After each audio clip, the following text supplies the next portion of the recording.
बिस्मिल्लाहिर्रहमानिर्रहीम। अस्सलाम वालेकुम। मैं हूं डॉक्टर मोहम्मद फ़ारूक। इंसाफ न्यूज़ रूम में खुश आमदीद। अहम और बड़ी खबर के साथ हाजिर हूं।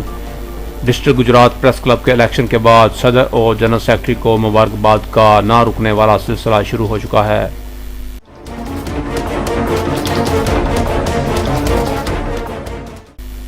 गुजरात से खबर शामिल करते हैं।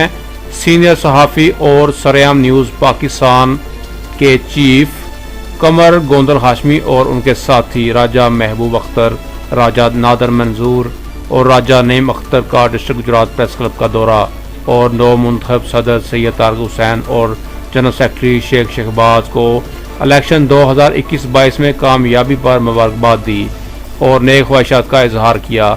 इस मौका पर नज़र हुसैन जलियानी, जेड भट्टी, डॉक्टर मोहम्मद फारूक, मोहम्मद मजीद भट्टी और मोहम्मद इकबाल भी मौजूद थे। सदर सैयद तारिक हुसैन ने सरेआम टीम का शुक्रिया अदा किया और कहा कि डिस्ट्रिक्ट गुजरात प्रेस क्लब के दरवाजे हर सहाफ़ी के लिए खुले हैं जो मुस्बत सहाफ़त को इबादत समझते हैं।